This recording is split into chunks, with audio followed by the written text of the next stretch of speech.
So we're here with Chief Boeke, Oskaloosa, and we're here to talk about crashes and 3 to 4 lanes or 4 lanes to 3 lanes, all of that. So you, your officers, and the whole community has gotten used to something new out there.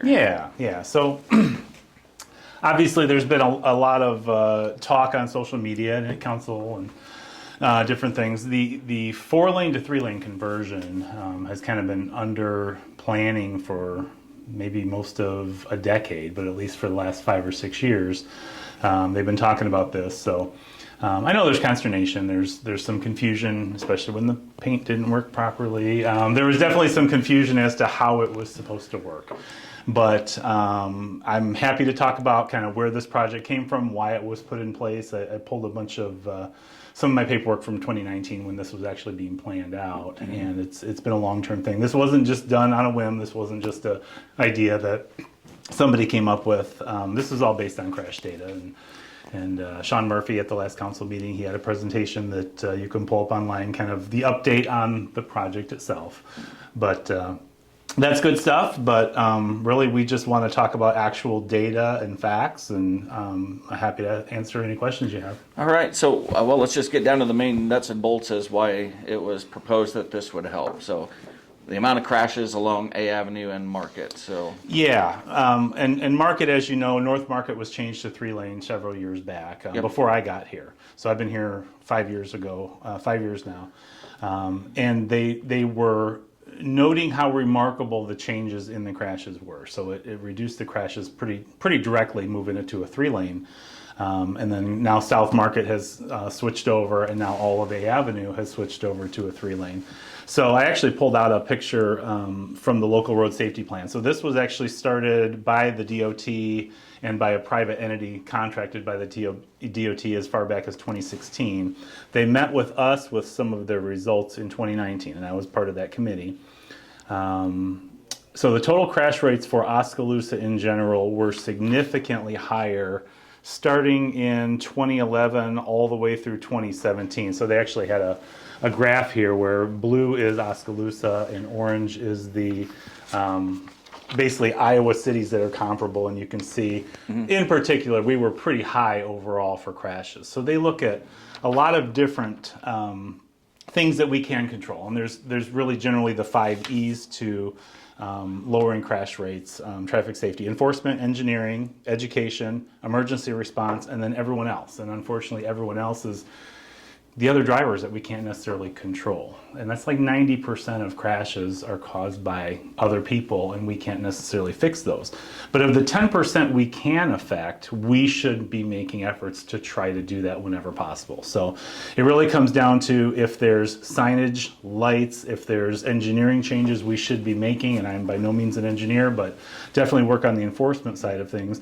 We should be looking at how we can take big chunks of our city and make relatively easy changes to try and lower the crash rate. If we lower the crash rate for the city, that helps everyone's insurance rates go down. It helps a lot of damage and property claims and things like that. So that's kind of how this all began. We looked at that, and one of the major recommendations was the major roadways through town, Market and A Avenue, we should consider switching those to 3 lanes, because the general finding throughout the state has you've almost cut your crashes in half when you do that.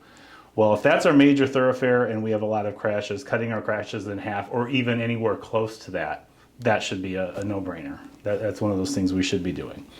So on the DOT website, they talk about 4-lane to 3-lane conversions, what they've seen. And you can see it in Knoxville, you can see it in Pella, you can see it in a lot of other comparable cities that they've had the 3-lane conversions. And yes, there's consternation, yes, there's some confusion at first, but it definitely cuts down the crash rate. So we're not making up new approaches to this. Left turns are easier. You can reduce the crashes, as I said, by 50%, and they have seen that in different areas. The rear end crashes are reduced almost always because you don't have people stopping in traffic. You're having people move over to the left lane in order to turn left. Walking is easier. You have more consistent speeds and flows, and you have faster emergency response times because that center lane is open for emergency vehicles if they need to get through. So those are IDOT's general rules for this is what you can expect to see if you switch to a 3-lane. Well, that was going to be one of the questions, because we've seen many times emergency vehicles get mired in traffic, even here in Oskaloosa. Sure, yeah. And, trying to get to an officer needing assistance, or a fire or emergency for a medical call or something like that. Or a good crash, Or which we have quite a bit. Yeah. So I was, if you're from here and you've never really lived anywhere else, you're probably used to the traffic on A Avenue and the number of crashes you see. But you may not see all of the crashes like I see all the crashes. I see every crash report that comes through, and I'm from a larger area where I'm used to a lot of crashes. I was shocked how many crashes we were having on A Avenue. And a lot of rear enders, a lot of ones that are just not explainable by anything other than people aren't paying attention, or they're confused by the way the road is put together. So when they came up with this idea, they showed us the data of North Market and how that much had changed, Pella, Knoxville, different places that have done the 3-lane. It seemed like a pretty easy decision for the city to go with. So that was one of the recommendations made in 2019 that we went ahead and pushed forward on.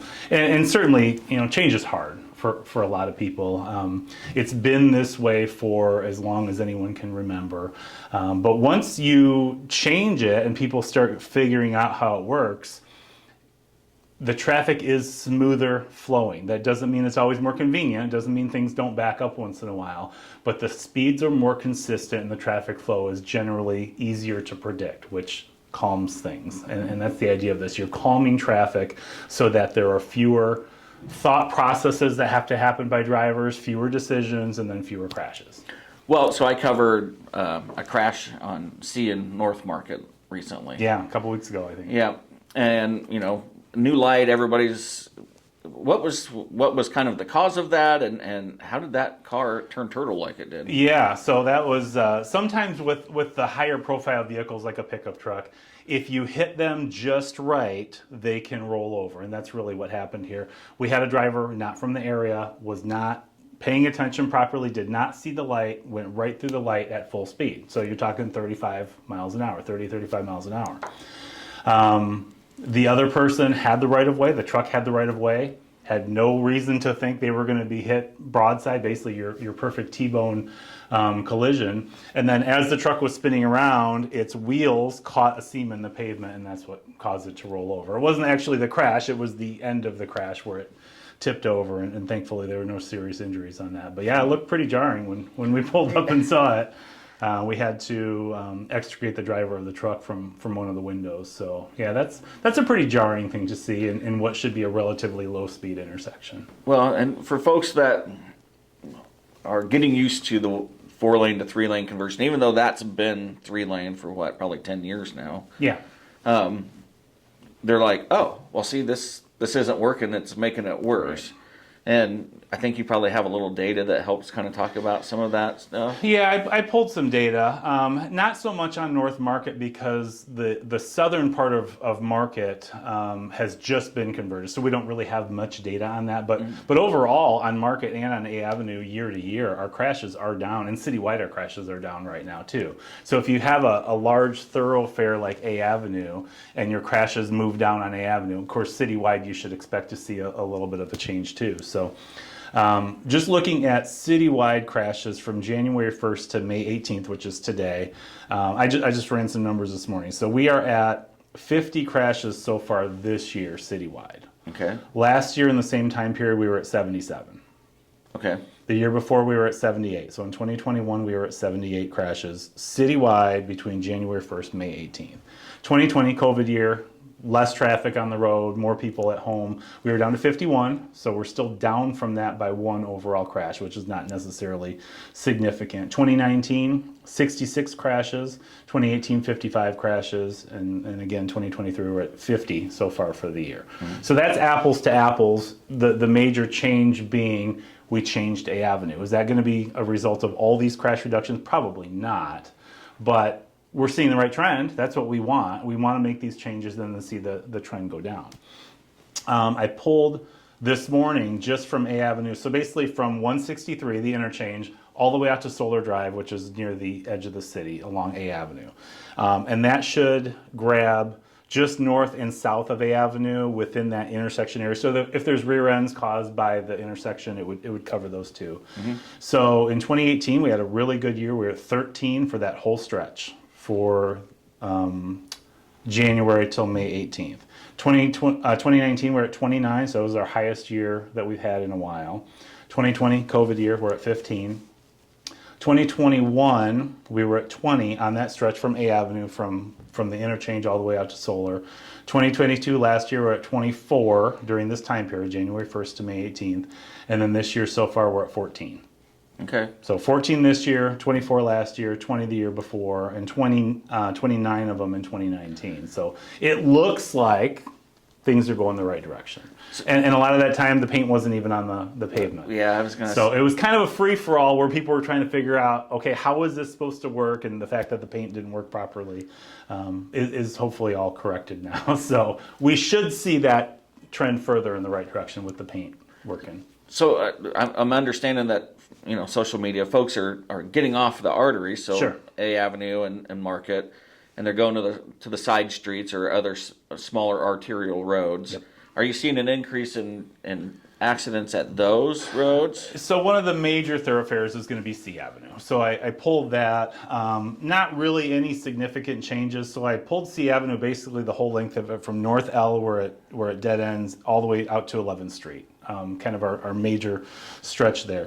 So in 2023 so far we've had 6 crashes along that strip in 4.5 months. Not terrible, but with so low numbers, it could be all over the place. So oddly enough, in 2022, according to the crash data analysis tool, we had 0 during that time period.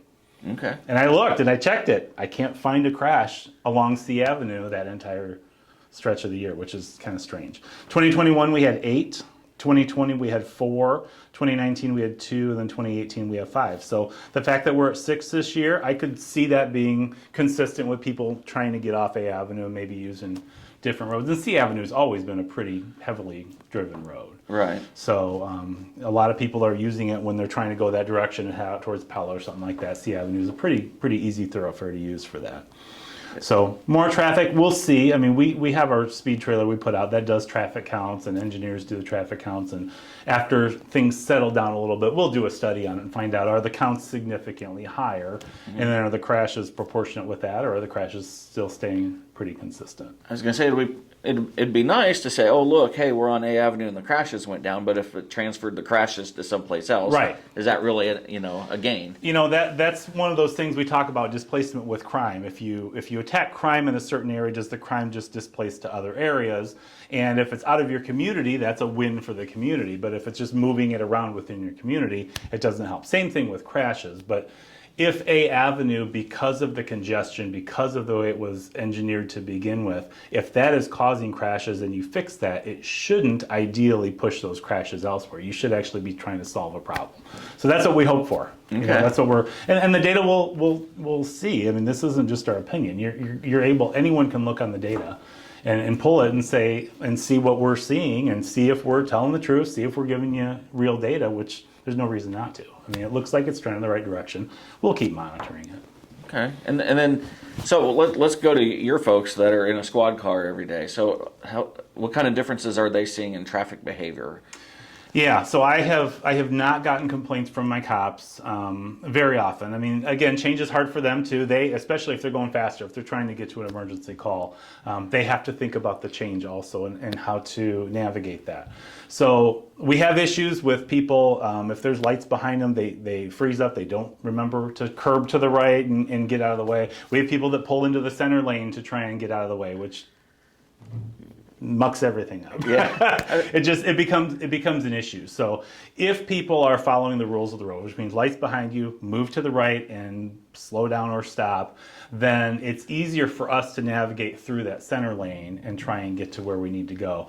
Again, thankfully, we're a small town. We don't have emergencies all the time, but when we do have crashes, when we have things going on that we have to get somewhere, having a fire truck with that center lane open, very convenient for them because they're much larger than our patrol cars. And having a fire truck or an ambulance have to navigate and weave through traffic instead of just having that lane open.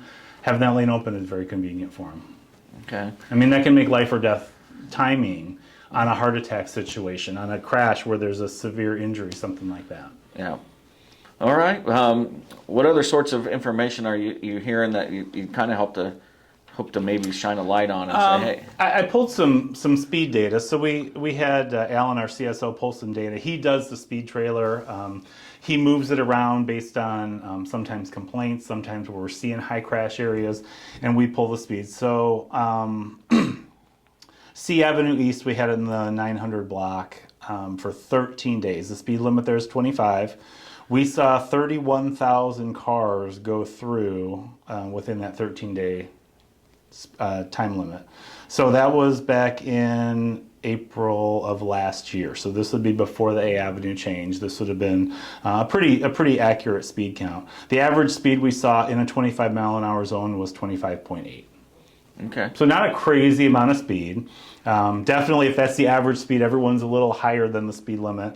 But there's plenty of people that are slower. Unfortunately, what we see on that is the highest recorded speed during that 13-day period was 79 miles an hour. 79? 79. In town? Yes. On a major thoroughfare. But do we know if that was an emergency vehicle? We don't. So it doesn't record all that. Certainly that could be a possibility, but I'll just say my emergency vehicles, I would not want to see them doing 79 in a residential area in the city, even if it's an emergency. Mm-hmm.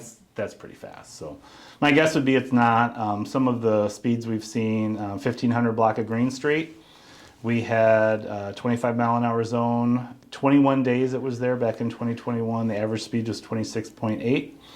The highest recorded speed was 92. Really? So we definitely have some speeders, but if you look at the overall average speeds we're seeing, they're not crazy. 26.8 in a 25 mile an hour zone. The highest one I had that he pulled was in 11th Avenue West in the 900 block.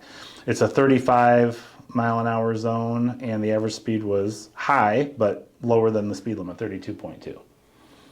Okay. High speed, 91. 91. That's a residential area. So definitely we do have some speed issues. 15th Avenue East, 500 block, 96 miles an hour was the highest speed recorded. 96 miles an hour. Now that's a thoroughfare, but that's a residential area. You're right. That's reckless Yeah. to see that. So definitely we have our speed problems, and we have, we are mostly complaint driven with where we do our speed enforcement, where we put the speed trailer. We definitely have some speed problems within this community, but it is localized to some individuals. You can clearly see from the average speeds that we're finding on the speed trailer that overall the speeds are not crazy as an average, but there are some outliers certainly. Okay. And we try and focus on those. All right. So new paint. I did want to touch back on the paint. Yeah. You know, we had I didn't paint the road. Yeah, you didn't paint the road. You just had to drive it Yeah. so, with everybody else. Yeah, we were just as frustrated as everybody else was. And then once the paint started wearing off, it was too cold. It was the conditions were not good to fix it at that point in time. So we pretty much went all winter without painted roads, which was frustrating for all of us. And the city officials and those of us in law enforcement, we were just as frustrated as everybody else. But as soon as they could get it fixed, they got it fixed. And again, that's not the city painting it. We had to contract that out, and it just didn't work out right.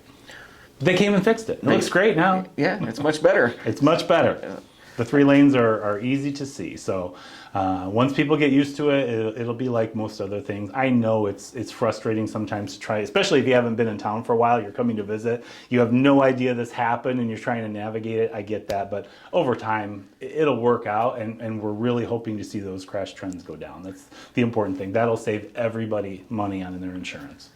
And one for my dad, because it frustrates him. So the center lane is not for passing. It is not for passing. We do not have passing lanes, nor did we ever really have passing lanes when it was 4 lanes either. It's just 2 separate lanes. And I don't know if you remember, when you were going east and west on A Avenue, you get to Market, you get that intersection. There was a protected arrow to turn left, but there was not a lane for that. So you would get people going straight, and that was a big complaint we got all the time.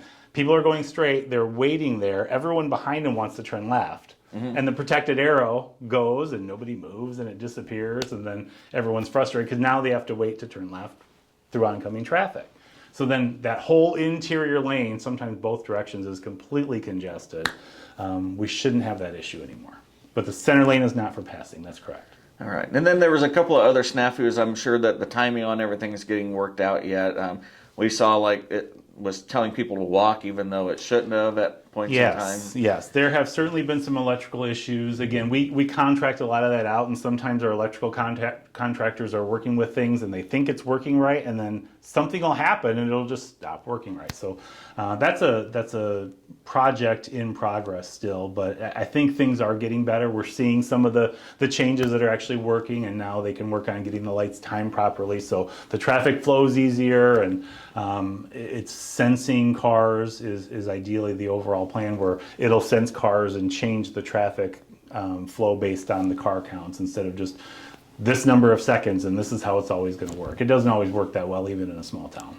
All right. Well, school's out, and we'll see how it goes next year with it. School's almost out. All right. We're getting there.